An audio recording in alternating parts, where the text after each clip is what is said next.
안녕하세요. 오늘 크리스마스, 메리 크리스마스. 메리 크리스마스, 메리 크리스마스. 크리스마스 이브가 주일인 경우는 7년에 한 번 돌아오는 것이죠. 그래서 이제는 주일을 크리스마스 이브로 지내고 또 월요일에 크리스마스 예배를 드리는 것은 정말 여러분 인생에 가끔 돌아오는 선물 같은 순간입니다. 그래서 이틀 동안 크리스마스에 대해서 묵상하시는 귀한 시간이었으면 좋겠고요. 오늘은 그래서 하던 설교들이 아니라 크리스마스 관련된 본문으로, 하지만 크리스마스 주제는 아니고요. 크리스마스의 풍경을 좀 가지고 와서 요셉의 이야기로 말씀을 나눠보도록 하겠습니다. 여러분, 예수님의 아버지죠? 법적으로는. 그렇죠? 예수님의 아버지 요셉의 삶에 대해서 약간 하울이 난다. 요셉의 삶에 대해서 한번 생각해 보셨으면 좋겠습니다.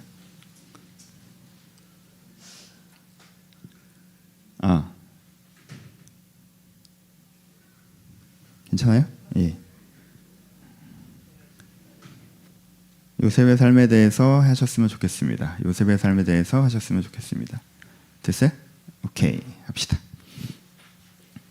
요셉의 삶을 바라보는 관점은 두 가지입니다. 하나는 고단한 삶을 살았다라고 하는 것입니다. 그렇죠? 요셉에게는 안 좋은 일이 있었죠. 내가 결혼을 약속한 사람이 있는데 아이를 가졌다는 거예요. 그렇죠?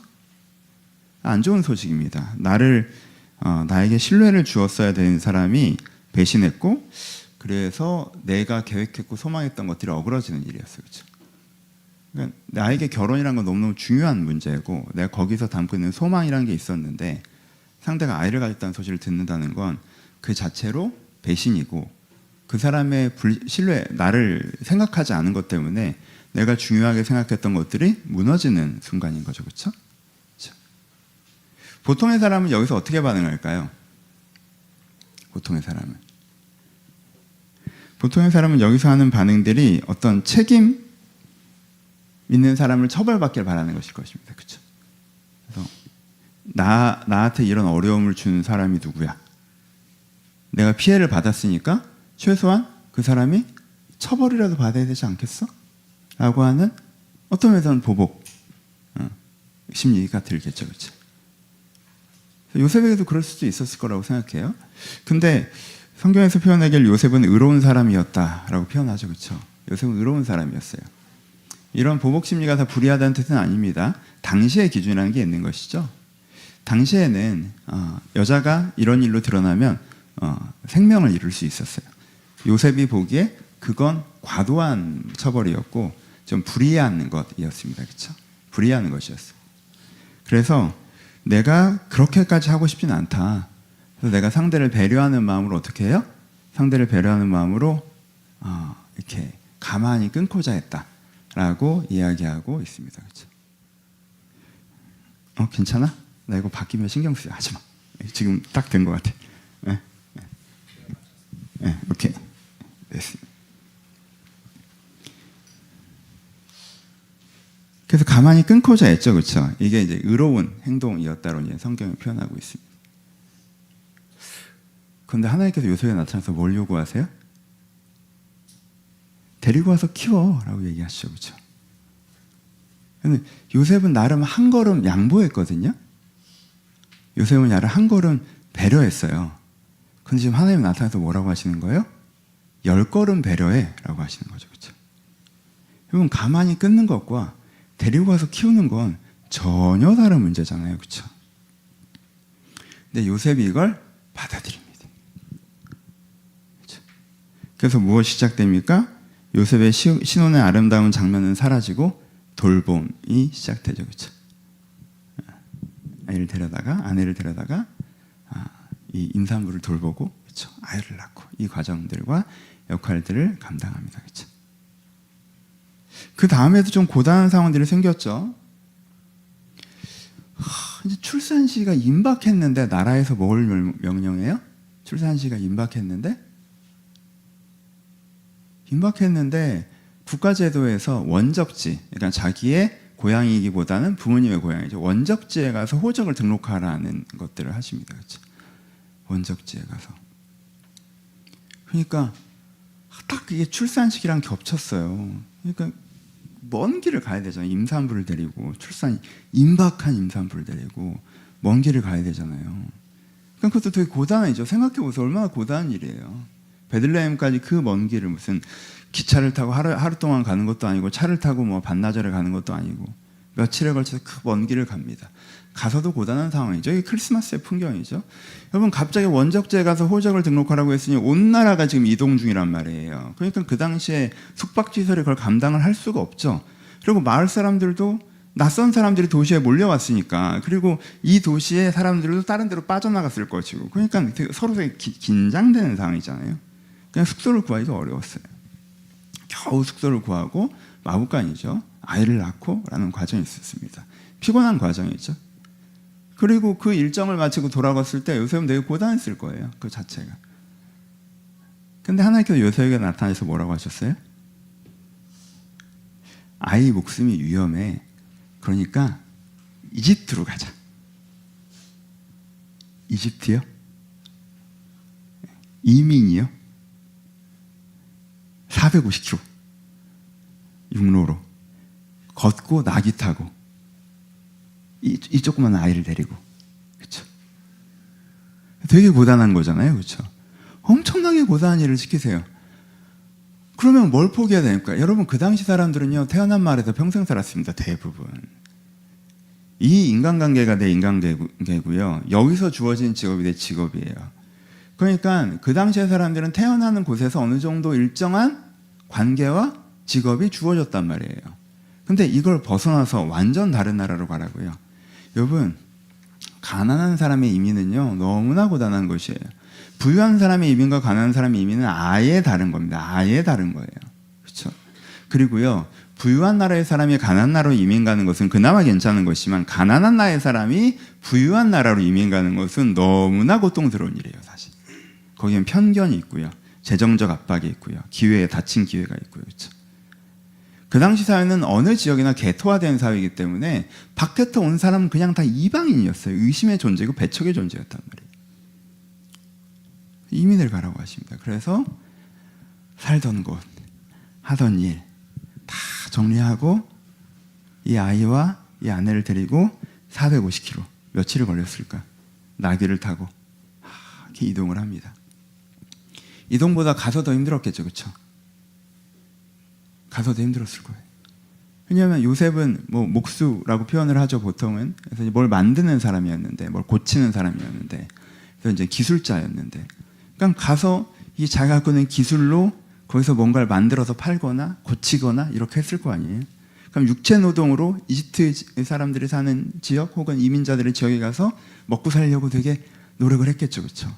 어쩌면서 요셉의 인생에서 이 이집트의 생활이 제일 고단했을 수 있다고 생각합니다, 그렇죠? 성경에 잘 나와 있지는 않지만. 이제 몇 년 동안 겨우 이제 이민 생활에 적응을 했어요. 그때 하나님께서 뭐라고 그러세요? 야, 이제 괜찮아진 것 같다. 가라. 어딜? 이스라엘. 그리고 갈릴리 쪽으로 가. 갈릴리요? 네. 또 가죠, 이제. 다시 와서 다시 처로스를 다시 가겠죠. 그리고 마지막은 어떻게 됩니까?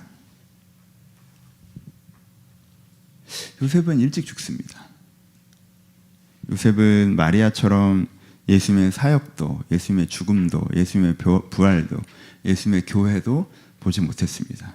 마리아는 어릴 때 들었던 이가 메시아다라고 하는 것들에 대해서 마음에 품고 삶의 어느 지점에서 왜 이런 식으로 사역하시지? 예수님이 죽으시다니. 하지만 40일 후에 그가 부활하신 거, 성령 역사로 교회가 세워지는 거, 세상이 바뀐 거, 자기의 또 다른 아들 야고보가 교회의 기둥이 되는 거, 이 모든 과정을 봅니다. 근데 요셉은 그냥 예수 내 아들이 나랑 크게 다르지 않은 것 같은데 까지 보고 세상을 떠나시죠. 자기가 한 수고가 어떤 의미인지 눈으로 보지 못하신 상태에서 삶을 마무리하십니다. 그래서 요셉을 이 관점으로 봤을 때는 어떻게 표현하는 거예요?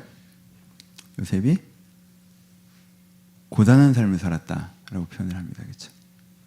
고단한 삶을 살았다. 마리아랑 정원해서 인생이 말린 케이스죠, 사실. 마리아랑 정원만 안 했으면, 그렇지?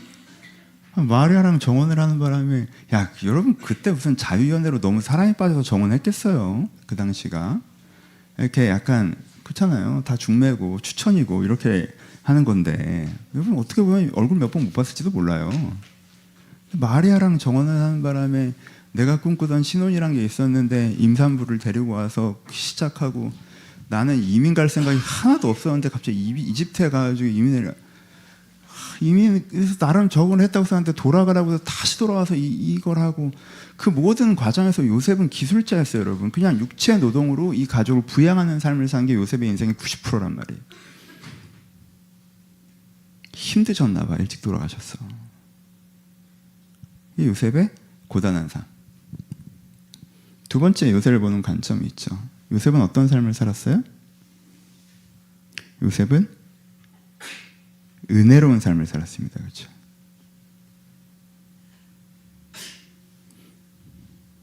여러분, 은혜는 세 가지가 있다고 말씀을 드렸죠. 하나는 영원구원의 은혜에서 내면이 바뀌는 것이고, 두 번째는 사명의 은혜라고 해서 내 삶의 목표성과 방향성이 설치되는 헌신하는 삶을 살아가게 되는 것이고, 세 번째는 돌보심의 은혜라고 해서 하나님께서 내 인생에 찾아와 나를 돌보시는 은혜예요.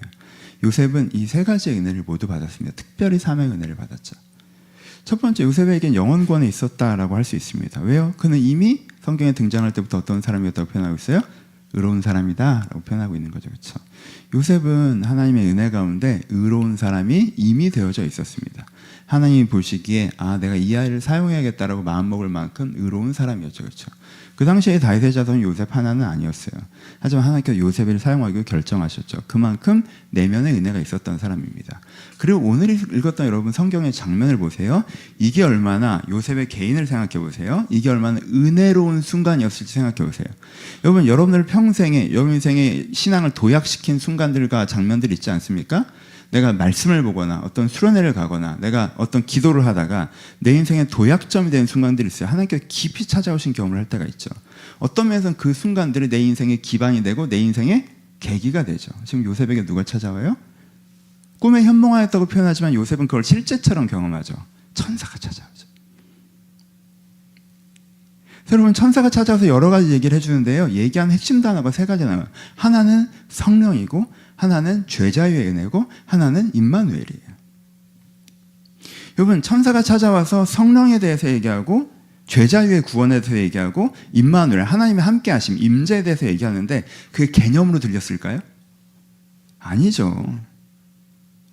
하나님이 여러분들 깊이 찾아오셔서 여러분들에게 임재에 대해서 얘기할 땐 그 임재가 경험되어지는 것들이 있습니다. 그렇죠? 하나님 여러분들 깊이 찾아오셔서 여러분들에게 영혼 구원에서 얘기할 때는 그 영혼의 구원이 경험되어지는 게 있잖아요. 하나님께 여러분들에게 찾아오셔서 성령에 대해서 얘기할 때는 그 성령이 경험되어지는 부분이 있어요. 그렇죠? 내가 그냥 되게 무슨 내가 어디 학원 가서 공부하듯이 그러니까 무슨 성령이 뭘 이렇게 한다는 거죠. 그러니까 뭐가 그 영혼 구원의 역사가 있으시다는 거예요라고 정보적으로 전달됐겠습니까? 아니죠.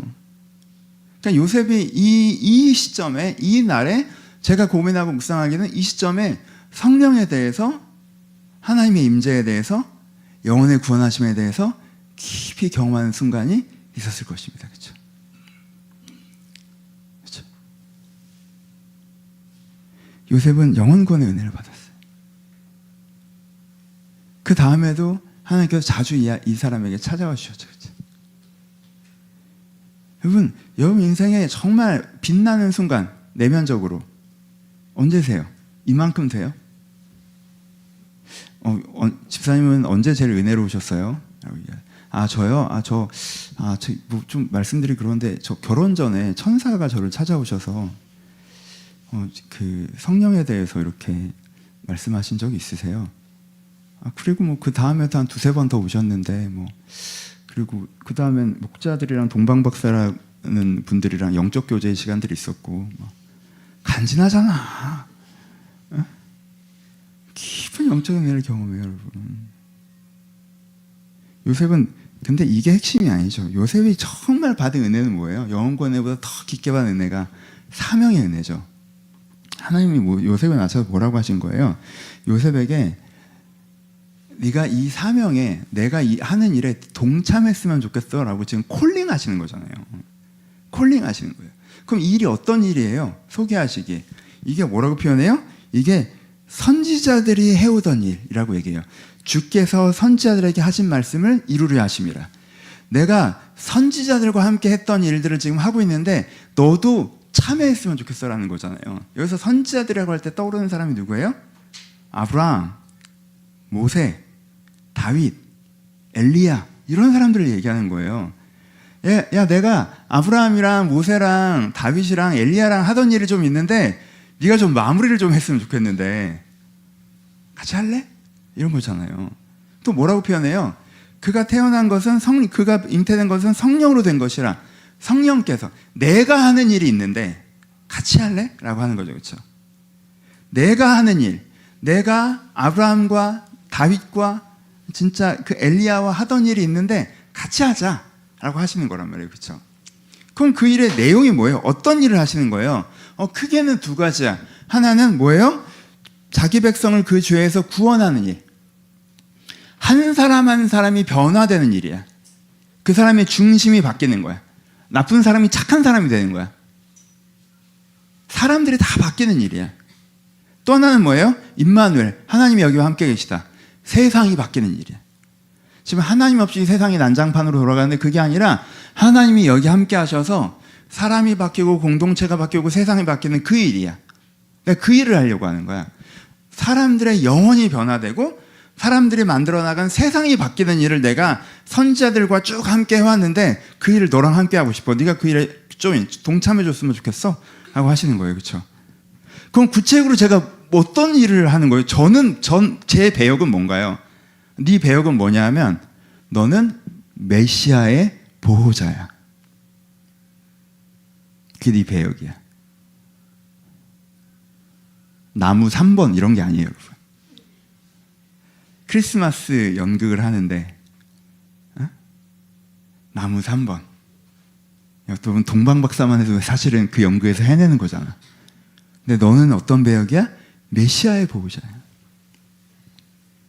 어떤 면에서는 엘리야보다 다윗보다 모세보다 중요한 일이지.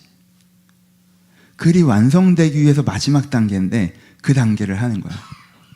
되게 귀중한 작품이 있다고 하면 그 귀중한 작품이 있다고 하면 그걸 뭐 배송하는 사람이 있고 홍보하는 사람도 있다고 하면 네가 그 작품을 가지고 거기에다 딱 맨 마지막에 올려놓는 역할을 하는 거야. 메시아의 보호자야. 이 아기 예수가 세상을 바꾸실 건데 이 아기 예수에 대한 공격이 있을 거야. 누가 이 아기 예수를 돌봐야 돼. 그 사역을 네가 하는 거야 라고 하시는 거지. 하나님이 하신 일이고 선지자들과 함께 하셨던 일이고 사람을 바꾸는 일이고 세상을 바꾸는 일인데 그 일에 제 배역이 메시아의 보호자라고요? 야, 메시아의 보호자 그러면 이거 어떻게 해야 되는 거야? 여러분 웹툰 많이 보시면 이런 보호자는 보통 뭐예요? 기사잖아. 뭐 칼 들고 뭐 용이랑 싸우는 거잖아요. 그렇죠? 그러다 팔 하나 잘리고 뭐 이런 건데 그럼 제가 구체적으로 제가 그럼 어떤 액팅을 해야 되죠? 라고 하니까 뭘 하면 된다고 했어요? 이게 아니었어도 네가 원래 하던 건데 조금 고단하게 하면 돼. 원래 너 결혼하고 아이 낳고 그 아이들을 위해서 네가 좀 수고하고 이걸 했을 거잖아. 네가 일해서 네 가족을 먹여 살렸을 거잖아. 그걸 조금만 고단하게 하면 돼. 해외도 잠깐 갔다 와야 되고 이사도 좀 있을 거고 그게 네 역할이야. 아니 난 어차피 기술자로 살았을 거고 어차피 가족을 부양했을 건데 이걸 좀 더 힘들게 하면 이걸 조금 더 고단하게 하면 내 이 행동을 메시아의 보호자로 사용하시겠다고요. 하나님 너무 감사합니다. 영광스러운 일이죠, 여러분. 이런 게 이런 걸 영광스럽다고 표현하는 거예요, 그렇죠? 그렇죠? 내가 똑같은 걸 해도 그거를 내가 어느 지점, 어느 시점에 하는가에 따라서 굉장히 영광스러운 게 될 수 있잖아요. 그렇죠? 내가 그냥 화살을 쏘는 행동을 해. 나는 그냥 이걸 당겨서 이걸 놓는 거야. 근데 이걸 그냥 국궁장에서 하면은 취미생활이에요. 근데 적군이 쳐들어왔을 때 적장을 향해서 날려서 내 이 화살이 적장의 오른쪽 눈에 명중해서 이 군대가 퇴각한다면 내 이 행동은 나라를 구하는 행동이야. 근데 난 사실 맞을 줄 모르고 쐈어. 근데 내가 그렇게 했어. 그럼 이 사람 입장에는 그게 영광이죠. 내가 메시아의 보호자 역할을 할 만한 사람이 아니야. 내가 그런 대단한 역량을 가진 사람이 아니라고. 그렇죠? 내가 하는 행동이라는 건 되게 작은 행동이야. 그냥 나가서 목공일을 하고 뭘 만들고 고치고 팔고 그 돈으로 가족을 부양하는 행동이야. 다른 사람은 다 하는 행동이야. 근데 나의 이 행동은 그렇게 사용하시겠대. 이게 뭐예요? 이 요셉이 받은 사명의 은혜죠.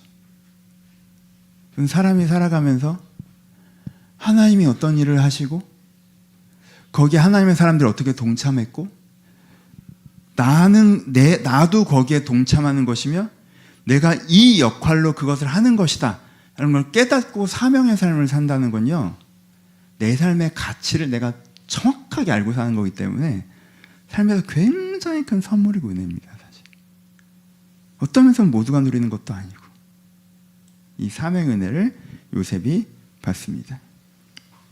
세 번째, 요셉은 어떤 은혜를 받네요? 요셉은 돌보심의 은혜를 받죠. 그렇죠? 요셉도 돌보심의 은혜를 받습니다. 아주 크지는 않았지만. 여러분, 돌보심은 두 가지죠. 하나는 뭐예요? 방향을 제시해 주시는 거죠. 하나님께서 요셉에게 나타나셔서 매번 방향을 제시해 주시죠. 지금은 애굽으로 피할 때야. 지금은 고국으로 돌아갈 때야. 너무너무 좋잖아요. 내가 하나님 앞에서 바르게 살아가고 싶은데 지금 내가 뭘 선택해야 될지 모를 때 하나님께서 그걸 알려주시는 거죠. 돌보심 은혜입니다. 또 하나는 뭐예요? 돌보심 은혜는 방향을 제시하는 것과 함께 뭐예요? 도우심의 부분들이 있죠. 물론 고단한 지점들이 많이 있었지만 하나님께서 베들레헴에서도 마구간을 찾게 해주시고, 그렇죠? 그리고 위로하심이죠. 목자들을 보내서 이 두 부부를 위로하시죠, 여러분. 여러분, 그거는 분명히 메시아닉 하나님의 그 언약을 선포하기 위한 것이기도 하지만 그 장면에서만 보면 하나님께서 정말 외롭게 낯선 곳에서 두 어린 부부가 이 마구간에서 아이를 낳고 있잖아요. 얼마나 외로운 장면입니까? 얼마나 고단한 장면이에요. 근데 그 순간에 하나님께서 목자들도 보내주시고 동방박사들도 보내주셨죠. 그래서 너희가 하고 있는 사명, 네가 지금 고난하겠지만 이 사명의 의미와 가치를 그들 가운데 다시 한번 얘기해주고 축하해주고 노래해주고 그렇죠. 그렇죠? 이 하나님의 돌보심의 은혜죠. 그들을 위로하시는 거죠. 그들을 위로하시는 돌보심의 은혜. 이건 뭐 제 사견인데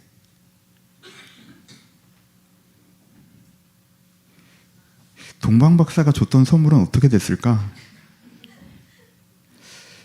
요셉은 그게 개꿀이었겠죠. 제 생각엔 이집트 초기 정착비로 쓰이지 않았을까 생각합니다. 황금과 유약과 모략 이거 대대로 물려주지 않았잖아요. 그렇죠?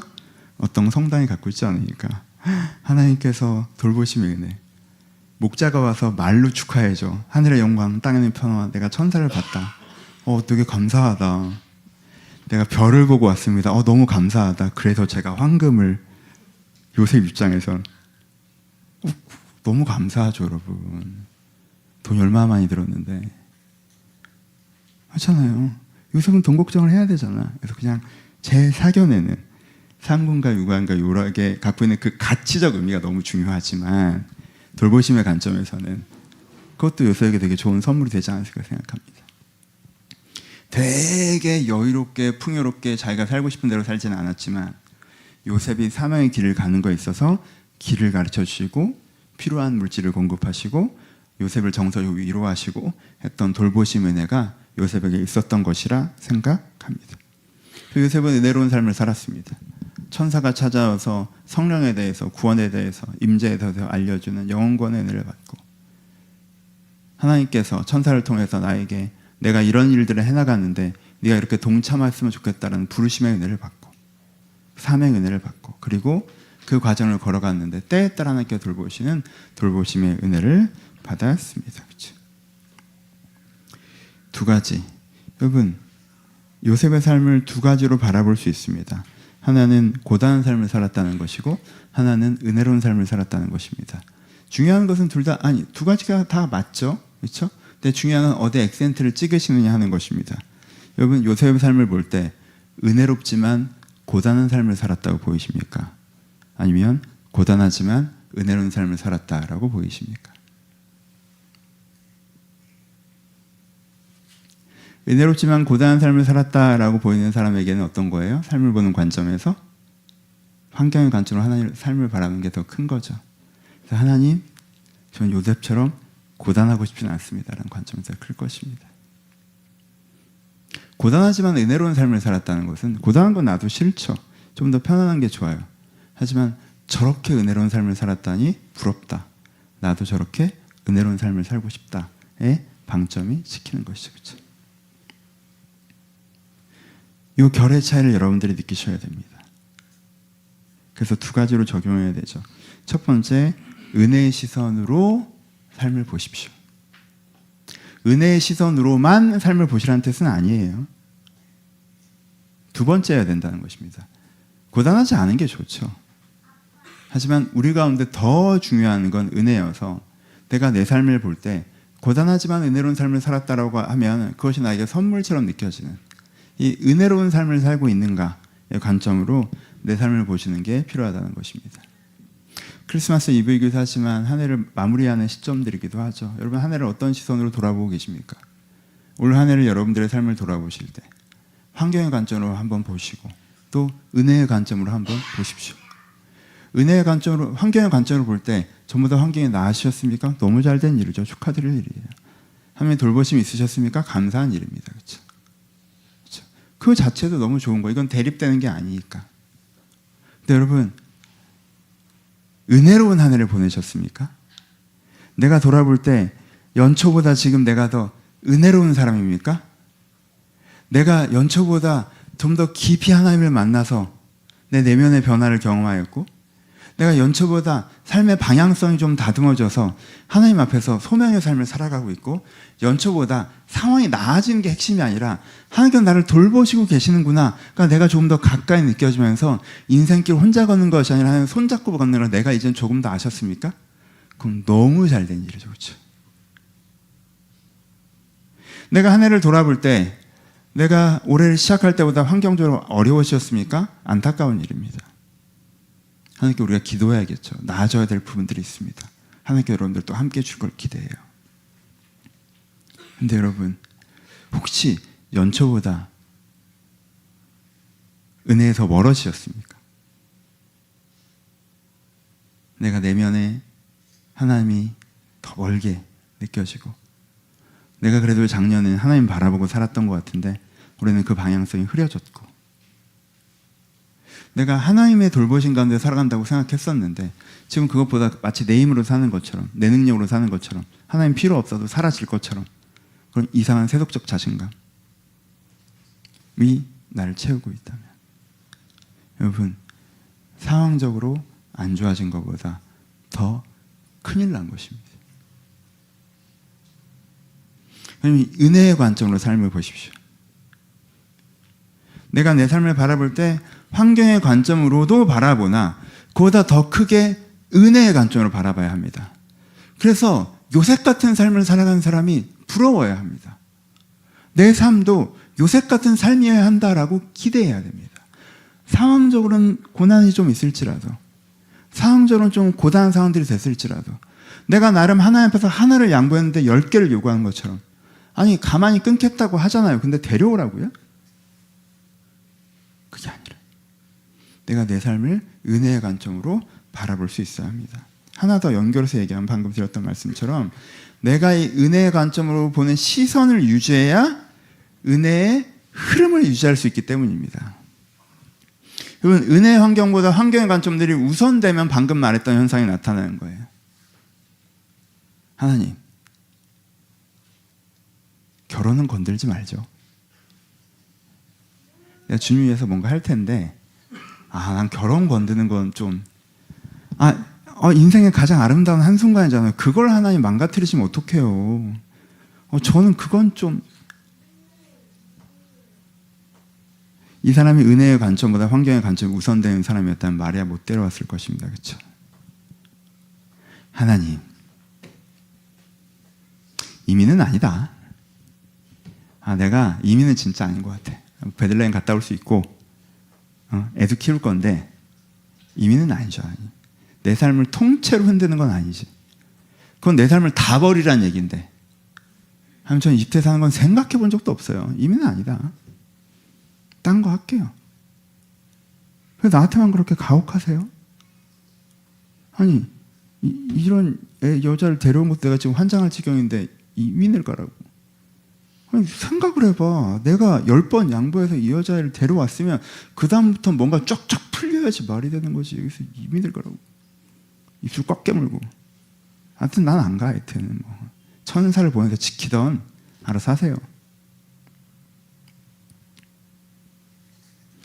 은혜의 관점보다 환경의 관점이 우선되면 내가 은혜의 시선을 잃어버리면 은혜가 같이 끊어질 수 있습니다. 그러면 이집트는 안 갔겠지. 그래서 이게 더 중요하다고 얘기하는 거예요. 여러분, 인생의 환경의 관점으로 바라보는 거 너무 중요해요. 다른 어떤 행복의 관점을 바라보는 거 너무 중요합니다. 여러분들 어떤 정서의 관점이나 관계의 관점으로 바라보는 거 되게 중요하죠. 삶을 바라보는 관점이라는 게 있어요. 어떤 분들은 환경의 관점, 내가 이익이 되냐 이익이 되지 않느냐. 어떤 사람들은 감정의 관점으로 바라봐요. 하여튼 내 마음이 이래. 난 뭐 화가 나니까 나한테 손해가 돼도 이렇게 할 거야. 난 이게 좋으니까 하나님 뭐라고 하셔도 난 이렇게 할 거야. 욕망과 관점의 관점을 바라보는 사람도 있고. 사실 여러분, 그런 가까이 관점을 바라보는 것도 중요하지만 가장 중요한 내 인생을 바라보는 관점은 뭐여야 된다? 은혜의 관점으로 삶을 바라보고 계셔야 된다. 내가 하나님 앞에서 영적으로 성장하고 있는가? 하나님께서 내 삶에 어떤 소명과 부르심을 주고 계신가? 내가 하나님 안에서 하나님과 함께 이 삶의 걸음을 걸어가고 있는가? 이 걸음이 깊어지고 있는가의 관점을 바라보고 뭔가 의사결정을 하고 선택을 하신 이후에, 그런데 하나님 환경적인 것이 라고 하면 황금도 딱 뭐 이런 게 있어야, 그렇지? 유향모략 이런 느낌. 이렇게 우리 삶의 우선순위가 점검될 때 이 관점에서 여러분 한 해가 다시 한번 정돈되고 새로운 우리가 한 해를 시작할 때 이 중심에서 이 한 해를 시작할 수 있고, 그렇게 될 때 하나님께서 요셉에게 주셨던 은혜처럼 여러분 삶에 주신 은혜가 여러분 삶에 흘러갈 수 있다라고 생각합니다. 말씀을 마칩시다. 크리스마스 이브입니다. 그 날을 기념하는 거잖아요. 그렇죠? 더 큰 의미들이 있지만 그건 또 내일 얘기하고, 그날을 기념하는 의미들이 있는데, 여러분 막상 크리스마스 이브는 요셉에겐 되게 고단하고 외로운 날이었다라는 거 이해되십니까? 2000년 전에 이날 요셉이 막상 했던 행동은, 요셉의 크리스마스 이브는 문을 두드리고 다니는 거였을 거예요. 그렇죠? 부담감과 외로움 속에서 만삭의 아내, 출산에 임박한 아내는 내 뒤에 길에 서 있고 나는 숙소를 마련해야 되고, 근데 숙소가 도무지 없고 문을 두드리고 거절당하고 문을 두드리고 거절당하고, 그래도 내가 남편이고 아버지인데 결국 아이가 태어나는 그 순간에 내 아내에게 작은 방 하나를 구해주지 못해서 마구간에 처소를 마련하고 그래서 출산의 과정을 감당하는 요셉의 마음이 어땠을까? 아내에 대한 미안함, 자기가 이 모든 것들을 책임져야 되는 부담감, 고단함, 그게 요셉의 크리스마스 이브였을 것입니다. 근데 여러분, 우리 입장에서는 우리가 시간을 거슬러 요셉에게 닿을 수 있다면 요셉에게 위로해주고 싶지 않으세요? 야, 넌 혼자가 아니야. 2000년 동안 수십만 명이 널 응원해. 수백만 명이 널 응원해. 네 그 순간을 정말 많은 사람이 함께해. 네 그 하루를 되게 많은 사람들이 기뻐할 거야. 마구간인 거 큰 문제 안 될 거야. 사람들 그거 약간 분위기 있어서 더 좋아해. 그거 갖고 모형도 만들 거야. 네 배역도 그래도 주조연이라고 중요하게 생각하고 많은 아이들이 그 연극을 반복할 거야. 교회들마다. 요셉은 꿈에도 몰랐겠지, 죽을 때까지. 자기가 그 하고 있는 아씨 어떡하란 말이야 하고 문을 두드리고 다니는 그 하루의 의미를 요셉은 모르고 죽었을 거예요. 여러분, 요셉과 같은 여러분들에게도 위로를 드립니다. 고단하고 외로운 하루를 보내시지만 그 하루가 크리스마스 이브일 수도 있어요. 여러분들 오늘 그것을 마음을 다잡고 하나님 앞에서 성실하게 해내는 그 하루가 하나님 보시기엔 요셉만큼은 아니지만 넓은 결에서 요셉과 같은 크리스마스 이브의 하루일 수 있습니다. 그래서 지금 하나님께서 천군 천사들이 믿음의 선배들이 여러분들의 그 문을 두드리는 하루를 보면서 거절당하는 하루를 보면서 결국 성공이라고 할 수 없는 실패, 결국 고장 마구간을 보내서 내 무능력함에 조금 위축되는 그 여러분들과 함께해서 아니야, 너 오늘 너무 잘했어. 충분히 대단한 거야. 이거 절대 나쁜 게 아니야. 하고 여러분들에게 박수치며 응원해 주실 수도 있습니다. 그러니 여러분들 하고 있는 오늘 하루의 형태에 너무 집중하지 마시고 결과에 너무 집중하지 마시고 여러분들이 하나님이 주시는 마음으로 오늘을 살아내고 있다면 그게 외롭고 고단해도 분명히 천사들이 박수치고 있는 장면을 기억하시고 그 크리스마스 이브일 수도 있다. 이 순간이 그 묵상 가운데 위로받고 격려하시면서 오늘도 은혜의 하루를 감당하시기를 주님의 이름으로 축원합니다. 같이 기도하시겠습니다.